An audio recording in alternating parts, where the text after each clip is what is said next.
very easy to remember my website. The book is up on the website. The CDs that I have come out with are also on the website. I have 3 different CDs. This is a jazz album that also has some Christmas music on it. And I have all 3. You got all 3. You know, in closing this, David, I want to thank you for joining me today and sharing your journey and your vision and your dream and your venture. And, you know, I know that this musical talent that came to both you and Roger came in great part from your father, who himself was an excellent musician. I think that's very important for people to understand where this background talent actually originated. Well, our father played clear back when he was in VMI. He attended that military academy. And when he got out of school, he joined the Keith circuit and he played vaudeville. He had his own band on a ship going to England. And then the crash of 1929 hit. And when it did, the last job he played, he made 27 cents. 27 cents. Because they were paying to dance. Wow. They would put a rope up and people would dance to the band and nobody had any money, so nobody danced. So he didn't get paid. And he came home, put his horn away, and went to work at Westinghouse. This was in Mansfield, Ohio, which is where we're originally from. And he taught my brother and I. Roger started on clarinet and then went to sax. And of course, I'm on trumpet and eventually picked up the trombone. And there's pictures of him that you'll see somewhere in this interview we're doing here of the band that he played in. It was the Westinghouse Orchestra was one of them. That Westinghouse had an orchestra back in the 20s. It was amazing. Well, you also had another part of your life that you haven't really talked about too, that I think that both you and Roger were in the Army or in the National Guard. That's right. We didn't really cover that. Well, you're going to see some video somewhere in this interview of Roger on the Ed Sullivan Show, and he'll be in his Army uniform because he was in the Army at that time. And both of us served over 20 years, partly with regular Army, and then we got in the Tennessee Army National Guard Band, which is the 129th band here right here in Nashville, Tennessee. And we were there over 20 years. And so we actually retired from the military. We were doing that while we were performing in clubs and whatever. While I was at Opryland, I was a member of the band there. When I was a lot younger, I loved watching the Ed Sullivan Show. There was just no one quite like him.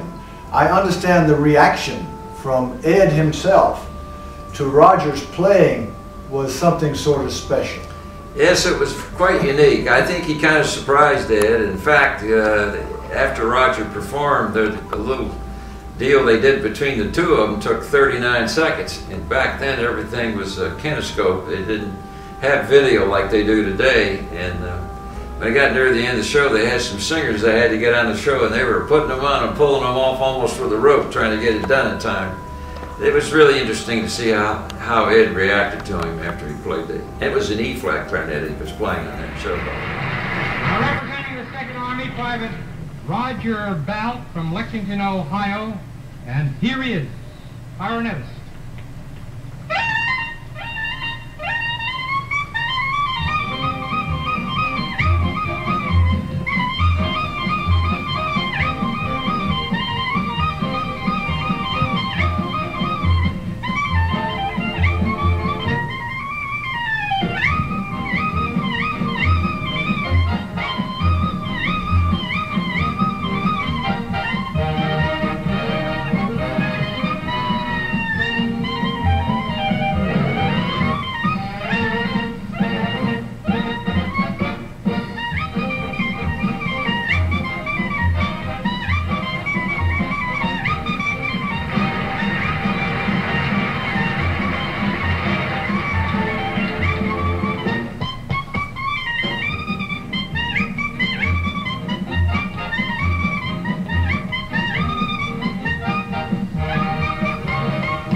I told you, now you're going to see it's an exciting night. David, in your travels, in all of this walking, all of the different clothes that you had, the things that you had to wear, the changes that you had, tell us a little bit about that. Well, you probably noticed when there's pictures of us with our cart that we had Army boots on and Army khakis, because that was the most solid clothing, and it was light in color, and it was good to use in the desert. And but of course, when we performed, we had to have a different attire. And we would get pretty gamey out on the road, and we'd need a shave and so forth. And we'd show up at a club, and we'd go in to perform, and come back out in a tuxedo, and they didn't know who we were. They said, "Boy, you guys played up good." So anyway, that was part of it. Again, I need to bring my mother into this at this point, because she's the one, as I stated earlier, got this idea. But she helped us all the way across country. When the summer would come, she'd send all our summer clothes that we needed, and we'd send all the winter clothes back to Columbus, Ohio. And then when the winter was over, whatever season, we'd ship back and forth. That was constantly going on, and I took notes every night. That's how I was able to complete the book, because I kept a diary. And I would keep sending them to her. And every 2 weeks she would get a package of what I'd written during that 2-week period. Did she keep that at her home? Kept it at her home until the trip was over. And then my sweet wife, who I've been married to for 43 years, her name's Trudy. And she sat down with me one day, and we put a set of earphones on, and she just read it and typed it all up. Wow. And because I had to talk it, because my handwriting was so pitiful that I recorded it first, and she listened to my voice and typed it up. It came out 605 typewritten pages, double-spaced. I was going to ask how many pages. I knew it had to be a whole bunch. Sure was. Particularly with all those steps you told me I took. Yeah, well, you'll remember that now. Yeah, I'll remember. In a little different way. 38 million, and if somebody wants to do the calculation, I think I'm pretty close. Never thought of it that way. That's very interesting. I'm glad you took the time to do that.